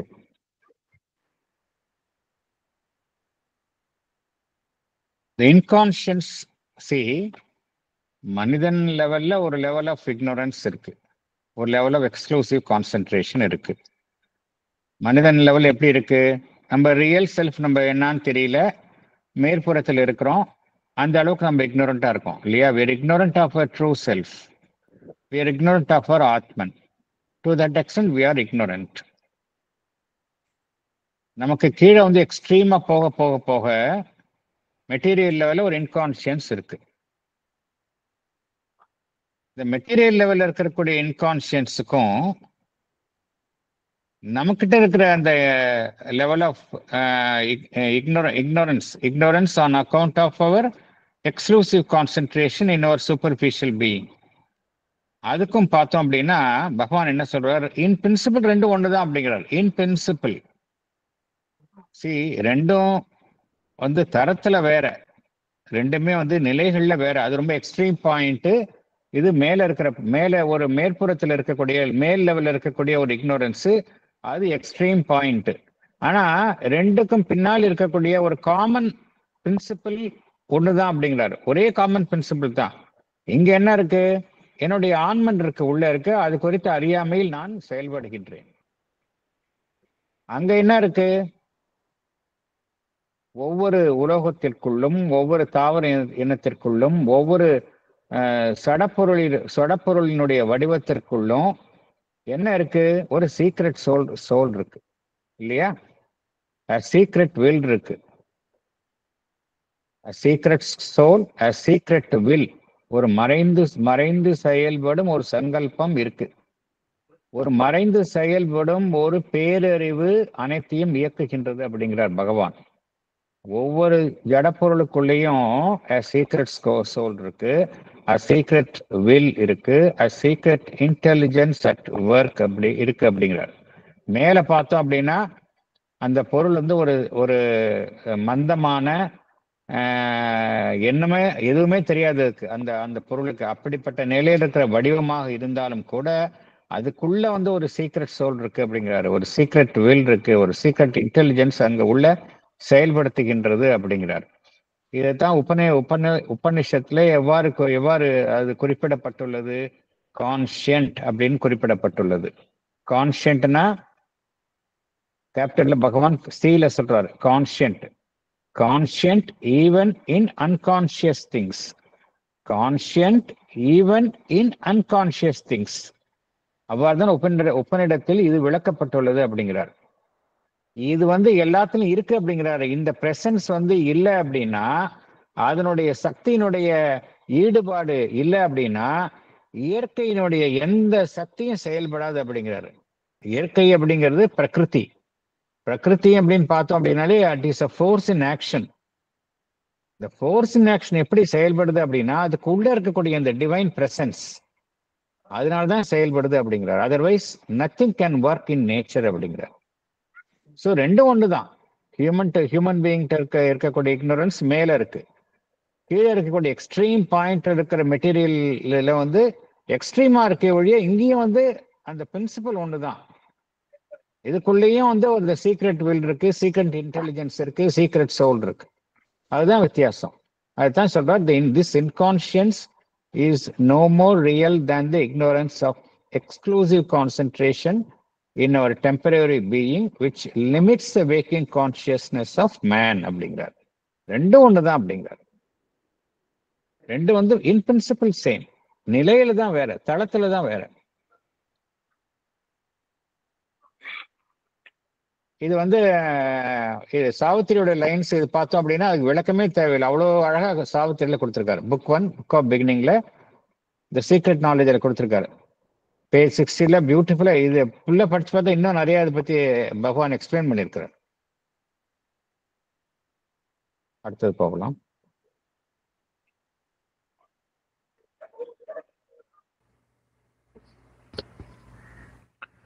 What is inconscient there is the Prakriti, the formal, the motional action of the energy absorbed in the working, identified with it to such an extent as to be bound in a sort of trance or swoon of concentration, unable to go back while imprisoned in that form to its real self, to the integral conscious being and the integral force of conscious being which it has put behind it, of which in its ecstatic trance of mere working and energy it has become oblivious.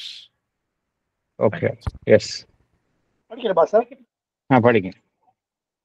What is present What is as present as inconscient inconscient is the Prakriti. It is the formal, the emotional action of the energy absorbed in the working, identified with it to such an extent as to be bound in a sort of trance or swoon of concentration. While imprisoned in that form, it is unable to go back to its real self, to the integral conscious being and the integral force of conscious being which it has put behind it. In its ecstatic trance of mere working and energy, it has become oblivious of its real self. Thank you, sir. Thank you. இப்போ இயற்கையில செயல்படுவது எல்லாமே பார்த்தோம்னா பிரகிருதி. In fact நம்மளுடைய செயல்பாடும் பார்த்தோம் அப்படின்னா வெளியில செயல்பாடுகள் எல்லாமே வந்து பிரகிருத்தியோடைய செயல்பாடுகள் தான். நம்ம வந்து கான்சியஸா நம்ம வந்து ஆண்மனினுடைய செயல்பாடுகளா செயல்படுறது இல்லை. we are also acting in nature. பிரகிருத்தியோடைய செயல்பாடுகளுக்குள்ளதான் நாமும் செயல்படுறோம். மெட்டீரியல் லெவல்ல இந்த பிரகிருத்தியோடைய செயல்பாடு ரொம்ப டாமினண்டா இருக்கு, அவ்வளவுதான் விஷயம். இன்கான்ஷியண்டா இருக்கு அப்படின்னு எதை சொல்றோம்? பிரகிருத்தியை தான் சொல்றோம். நேச்சர்னுடைய செயல்பாட்டை தான் நம்ம இன்கான்ஷியன்ட் அப்படின்னு சொல்றோம். அப்படின்னு உண்மையிலேயே அப்படி கிடையாது. அது உள்ள இருக்கக்கூடிய புருஷா இருக்கு, அதுதான் இயக்குகின்றது. அந்த புருஷா அப்படிங்கிறது தான் பகவான் சீக்ரெட் வில் அப்படின்னாரு, சீக்ரெட் சோல் அப்படின்னாரு, the great intelligence at secret intelligence at work அப்படின்னு சொன்னார். ஸோ எது இன்கான்ஷியன்ட்? பிரகிருதி தான். பிரகிருத்தினா நேச்சர் ஃபோர்ஸ் அப்படிங்கிறது தான் இன்கான்ஷியன்ட். இந்த பிரகிருதி எப்படி செயல்படுது பார்த்தோம் அப்படின்னா கம்ப்ளீட்டா அங்க வந்து செயல்பாடு தான் பார்க்கிறோம். ஒரு புயல் அடிச்சது அப்படின்னா கம்ப்ளீட்டா வெறும் ஒரு அந்த எனர்ஜியோடைய ஆக்ஷன் தான். காற்று அடிக்குதுன்னா அங்கேயும் ஒரு எனர்ஜி தான். கடல்ல அலைகள் வந்து செயல்படுகின்றன அப்படின்னா அதுவும் வந்து பியோர் எனர்ஜி தான். அங்க எனர்ஜி அட் ஒர்க். நேச்சரே பார்த்தோம் அப்படின்னா it is nothing but energy at work. அது எனர்ஜி தான் வெளியில பார்க்கிறோம். இயற்கையினுடைய செயல்பாடுகளை நம்ம பார்க்கறது வெறும் சக்தியினுடைய செயல்பாடு தான். அதுதான் பிரகிருதி. சக்தியை தவிர வேறு எதுவுமே பார்க்கறது கிடையாது. ஸோ வெறும் செயல்பாடுகள்ல தான் எல்லாமே காணப்படுகின்றது. அதனால்தான் வந்து அந்த செயல்பாடுகளிலேயே அது மூழ்கி இருக்கின்றது. செயல்பாடை தவிர வேறு எதுவுமே கிடையாது அந்த இடத்துல. கம்ப்ளீட்டா அங்க செயல்பாடுகளை தான் பார்க்கிறோம். மனிதன் லெவல்ல பார்த்தோம் அப்படின்னா நம்மகிட்ட மென்டல் கான்சியஸ்னஸ், மைண்ட் அப்படிங்கிறது ஒரு ஃபேக்டர் இருக்கு. அதனால நம்ம செயல்பாடுகள்ல மூழ்கி இருந்தாலும் நம்மால வந்து ஒரு விட்னஸா நம்ம பார்க்க முடியுது. நம்முடைய செயல்பாடுகளை பின்னிருந்து நம்மால பார்க்க முடியுது. வேற நமக்கு கீழே உள்ள ஜீவராசிகள், கீழே உள்ள அமைப்புகள் மெட்டீரியல் லெவல்ல பார்த்தோம் அப்படின்னா பியோர் அங்க வந்து வெறும் சக்தியினுடைய செயல்பாடுகள் தான். எல்லாமே ஒரு வடிவத்திற்கு உள்ளதான் இருக்கின்றது. சக்தி எப்படி இருக்கின்றது? ஒரு வடிவத்திற்கு உட்பட்டு தான் வடிவம் இருக்கின்றது. அந்த வடிவத்தின் மூலமாக அந்த சக்தி செயல்படுகின்றது. அந்த வடிவத்திற்குள்ள அது சிறைப்பட்டு தான் இருக்கின்றது. அந்த சக்தி வந்து சிறைப்பட்டு தான் செயல்படுகின்றது. ஒரு ஃபார்ம்ல தான் செயல்படுகின்றது. அந்த ஃபார்மை மீறி அந்த அந்த அந்த சக்தி வந்து செயல்பட முடியாது. ஆனால் அந்த வெளியில வந்து அந்த அந்த சக்தியினுடைய செயல்பாட்டை எது இயக்குகின்றது அப்படின்னா அது வந்து ஒரு சடப்பொருளாக இருந்தாலும் கூட அதற்கு உள்ள வந்து அந்த டிவைன் எலிமெண்ட் இருக்கு. அந்த சீக்ரெட் வில் இருக்கு, சீக்ரெட் கான்சியஸ்னஸ் இருக்கு. பகவான் சொன்ன மாதிரி அந்த கான்ஷியன்ட் கேபிட்டல் அதுதான் உள்ள இயக்குகின்றது. ஆனா இது வெளியில வெறும் அந்த இயக்கத்திலே இருக்கிறதுனால தனக்கு உள்ள இருக்கக்கூடிய எது இயக்குகின்றதோ அது குறித்து ஒரு முற்றிலும் அறியாமையில் இருக்கின்றது. While imprisoned in that form, it is unable to go back to its real self, to the integral conscious being and the integral force of conscious being. அதுதான் எல்லாமே உள்ள ஒவ்வொரு பின்னாடி உணர்வுள்ள ஜீவன் தான் அனைத்தும் இயக்குகின்றது. இருக்கட்டும், மனிதனாக இருக்கட்டும், அங்க பின்னாடி ஒரு அந்த அந்த அந்த ஒரு ஒரு தான் இயக்குகின்றது. மறை அந்த சக்தி இறை தான் இயக்குகின்றது.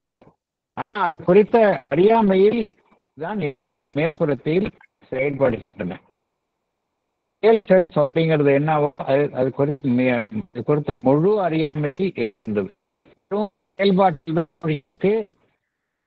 எந்த லெவல்ல பார்த்தா நமக்கு கீழே உள்ள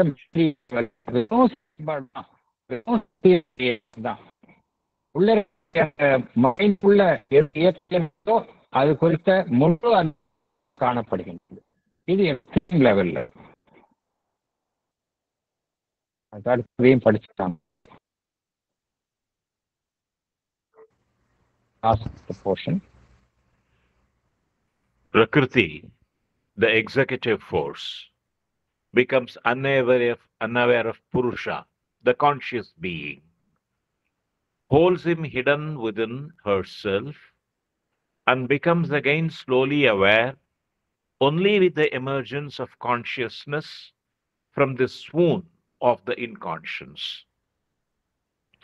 Purusha, indeed, consents to assume the apparent form of itself, which Prakriti constructs for it. It seems to become the inconscient, the physical being, the vital being, the mental being. But in all these, it remains still in reality itself. The light of the secret conscious being supports and informs the action of the inconscient or emergingly conscious energy of nature. Thank you, sir. Thank you. படிக்கலாம் sir. படிங்க madam. Prakriti, the executive force, becomes unaware of Purusha, the conscious being. Prakriti holds Purusha hidden within herself and becomes again slowly aware only with the emergence of consciousness from the swoon of the inconscience. Purusha indeed consents to assume the apparent form of itself, which Prakriti constructs for it. Purusha seems to become the inconscient, the physical being, the vital being, the mental being. But in all these, it remains still in reality itself. The light of the secret conscious being supports and imparts the action of the inconscient or emergingly conscious energy of nature. Thank you, sir. Okay, அடிப்படையில் ஒரு உண்மையை புரிஞ்சுக்கணும். எல்லாத்துக்கும் பின்னாடி ஒன்று இயக்குகின்றது. மனிதனை எப்படி ஆண்மன் பின்னாடி இருந்து இயக்குகின்றதோ அதே மாதிரிதான் மனிதனுக்கு கீழ் உள்ள அமைப்புகள் மெட்டீரியல் லெவல்ல புருஷா இருக்கு. நேச்சர் அப்படிங்கிறது மேல இயற்கையினுடைய சக்தியின் இயற்கையினுடைய செயல்பாடு நம்ம சொன்னா கூட அது பிரகிருதி. பிரகிருதிக்கு உள்ள எது எப்படின்னா நம்ம ஏற்கனவே பார்த்த மாதிரி சீக்ரெட் மறைந்து இருந்து செயல்படும் ஒரு சங்கல்பம், மறைந்து இருந்து செயல்படும் ஒரு மாபெரும் அறிவு, சீக்ரெட் இன்டெலிஜென்ஸ், அந்த கான்சியஸ்னஸ், அதுதான் செயல்படுகின்றது. அதுதான் புருஷா. புருஷா பிரகிருதி. இதை பத்தி சாவித்திரியில ஒரு 4-5 பக்கத்துக்கு பகவான் வந்து ரொம்ப பியூட்டிஃபுல்லா, ஐ திங்க் பேஜ் நம்பர் 64 நினைக்கிறேன், நம்ம அதை படிச்சு பார்த்தீங்கன்னா தெரியும். கம்ப்ளீட்டா இது எப்படி நேச்சரும் இந்த புருஷாவும் எப்படி கைகோத்து இந்த உலக பிரபஞ்சத்தை இயக்குகின்றார்கள் அப்படிங்கிறது தான் பகவான் சொல்றார். The whole world is he and she அப்படின்னு சொல்றாரு. அதுலேருந்து பார்த்தோம் அப்படின்னா கம்ப்ளீட்டா இதுதான் புருஷா. இந்த படிக்கக்கூடிய கருத்துக்கள் தான் சாவித்திரிலையும் அங்க வேறு விதமாக பகவான் இதே கருத்தை தான் அங்கும் விளக்குகின்றார். வெளியில இயற்கை எப்படி செயல்படுகின்றது, உள்ளிருந்து இயக்கக்கூடிய தன்னை இயக்கக்கூடிய புருஷா அந்த சோல் எலிமெண்ட் குறித்த அறியாமையிலிருந்து தான் செயல்படுகின்றது. ஒவ்வொரு அமைப்புக்குள்ள இந்த கான்சியஸ் பீயிங் அது உள்ளிருந்து தான் அனைத்தையுமே இயக்குகின்றது. இயற்கை தன்னுள்ளே அந்த புருஷா அந்த சோல் எலிமெண்ட்டை மறைத்து வைத்து செயல்படுகின்றது. இது மெட்டீரியல் லெவல் எப்படி இருக்கு, மெல்ல மெல்ல மெல்ல மெல்ல அந்த கான்சியஸ்னஸ் மேலே வளர வளர வளர மெல்ல மெல்ல இந்த பிரகிருதி என்ன செய்கின்றது, இந்த புருஷா எலிமெண்ட்டை தனக்குள்ள உணர ஆரம்பிக்கின்ற, தனக்குள் இருக்கக்கூடிய அந்த புருஷா அமைப்பை மெல்ல மெல்ல அது அறிய ஆரம்பிக்கின்றது.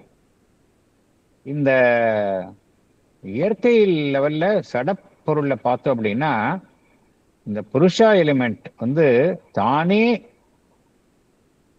முன்வந்து இந்த தனக்கு மேல ஒரு பிரகிருதி என்கின்ற அமைப்பை தானே அந்த ஒரு தன்னை மறைத்து கொண்டு செயல்படுகின்றது. வெறும் இயற்கையின் சக்தி என்பது போல முழுவதுமாக அந்த புருஷா என்பது தன்னை மறைத்து கொண்டு இயற்கையினுடைய சக்திகளுக்கு அனைத்திற்கும் பின்னர் இருந்து செயல்படுகின்றது. புருஷாதான் பார்த்தோம் அப்படின்னா அந்த இன்கான்சியன்டாகவும் இருக்கு, அப்புறம் சடப்பொருளாகவும் இருக்கு, அப்புறம் இந்த வைட்டல் அதுக்கு அடுத்த நிலையிலும் அதுதான் வெளிப்படுகின்றது, மென்டல் பீயிங்காகவும் அதுதான் வெளிப்படுகின்றது. இது எல்லாத்திலையும் பார்த்தோம் அப்படின்னா அது சேம் சோல் எலிமெண்ட் தான். எதை நாம் இன்கான்சியன்ட் உணர்வற்ற நிலை அப்படின்னு சொல்றோமோ அதற்கு பின்னால் இருந்து எது இயக்குகின்றது என்றால் இந்த மறைந்திருந்து செயல்படும் அந்த ஒரு உணர்வுள்ள அந்த புருஷா அதனுடைய ஒளிதான் எது உணர்வற்ற நிலையாக இந்த பிரபஞ்சத்தில் காணப்படுகின்றனவோ அவை அனைத்தையுமே பின்னிருந்து இயக்குகின்றது. அதுக்கு இன்கான்சியண்டா இருக்கலாம், அல்லது அதுல இருந்து மெல்ல மெல்ல கான்சியஸ் ஸ்டேட்டுக்கு உருவாகும் கூட நிலையில் இருக்கலாம். பட் இவை அனைத்தையுமே பின்னிருந்து எது இயக்குகின்றது என்றால் அந்த அனைத்திற்கும் பின்னிருக்கும் அந்த கான்சியஸ் பீயிங் புருஷா அதனுடைய ஒளிதான் அனைத்தையுமே இயக்குகின்றது என்று கூறுகின்றார். ஸோ இங்கே ஒரு எக்ஸ்க்ளூசிவ் கான்சென்ட்ரேஷன் இந்த நிலையில கம்ப்ளீட்டா எக்ஸ்ட்ரீமா காணப்படுகின்றது என்று பகவான் குறிப்பிடுகின்றார். நாம் இத்துடன் இந்த செஷனை முடித்துக் கொள்ளலாம். அடுத்த செஷன்ல மேற்கொண்டு நம்ம பார்க்கலாம். வேற ஏதாவது விளக்கம் தேவைன்னா நம்ம நெக்ஸ்ட் செஷன்ல நம்ம பார்த்துக்கலாம். ஆல்ரெடி டைம் ஆயிடுச்சு. 2 minutes எடுத்துக்கிட்டுமா சார் ரங்கராஜ்? எடுத்துங்க சார். Thank you sir. இந்த பகவான் இந்த ராஜாவாகவும் நடிக்கிறவன் அவன் ராஜாவாகவே மாறிடுறான், ராமனாகவோ ராவணனாகவோ இருக்கவன் அந்த மாதிரி மாறுற மாதிரி சொன்னார். ஒரு வரலாற்று நிகழ்வு சார். 12 ஆழ்வார்கள்ல குலசேகர ஆழ்வார் ஒருத்தர். அவர் திருவிதாங்கூடல பிறந்து அங்க மலையாள ராஜா